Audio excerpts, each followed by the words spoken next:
তোরে এঠো বড় মিঠো লাগে ওরে ভাই রে কানাই কানাই তোরে এঠো বড় মিঠো লাগে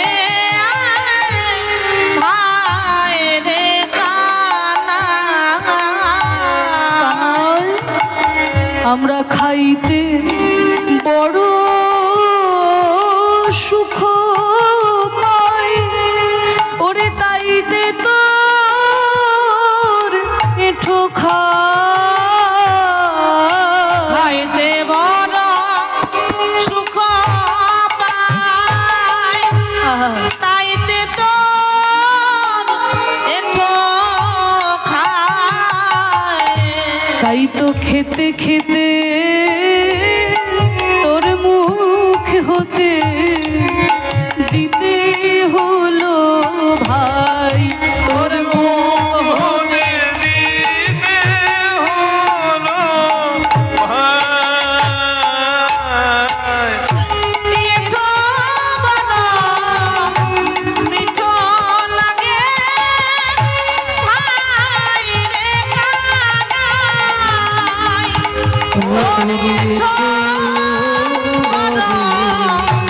মিঠো লাগে ভাই রে কানাই এই সুদামা তোর আম খেতে ইচ্ছা হচ্ছে তুই গাছ থেকে পেরে খা না আমাকে যেটা দিয়েছে সেটা নিয়ে কেন টানাটানি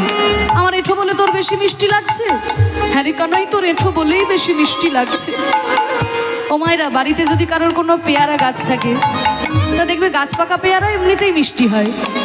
কিন্তু যে পেয়ারাটাতে আগে থেকে পাখিতে একটু ঠোকর দিয়ে যায় সেই পেয়ারাটা কিন্তু সব থেকে বেশি মিষ্টি হয় তাহলে কানাই রে বৃন্দাবনের গাছের আম এমনিতেই মিষ্টি কিন্তু যেই আমটা তোর বদনে উঠেছে কানাই যেন শতগুণ বেশি মিষ্টি হয়ে যায় আমার মনে হয় তোর ঠোঁটের মধ্যেই কিছু একটা জাদু আছে ভাই রে তোরে ওরা ধরো মাঝে আমি না জানি কি সুধায় আছে ও রাঙায় ধরা মাঝে আমি না জানি কি সুধায় আছে ভাই কানাই রে তোর চাঁদ মুখে বলি হারি যায় তোর চাঁদ মুখে মুখের বলে হারি যায়। এঠো বড় মিঠো লাগে ভাই রে কানাই তোর এঠো বড় মিঠো লাগে ভাই রে কানাই কৃষ্ণ মনে মনে চিন্তা করছে একটু ছলনা করি সুদামার সঙ্গে এই সুদামা আমার এঠো আম যদি 100 গুণ বেশি মিষ্টি হয় তাহলে 100 গুণ বেশি মিষ্টি আম তোকে এমনি এমনি কেন দেবো আগে কিছু দে তারপর তো দেবো কি গো কোনো জিনিস যদি মূল্যবান হয়ে যায় তার জন্য মূল্য বেশি দিতে হয় তাহলে বৃন্দাবনের গাছের আম মিষ্টি আমার মুখের আম 100 গুণ বেশি মিষ্টি তোকে এমনি এমনি কেন দেবো আগে কিছু দে কানাই এই গোচারণে এসে আমি তোকে কি দেবো ভাই তবে এই দেখ আমার মা এই ক্ষীরসর নবনী দিয়ে পাঠিয়েছিল এই ক্ষীরসর নবনী সব তোর আমার মা এই যে গয়নাগুলো পরিয়ে পাঠিয়েছিল এই গয়নাগুলো সব আমি খুলে দিয়ে দিলাম তোকে দে না একটু এঠো আম আমাকে দে তুমি এই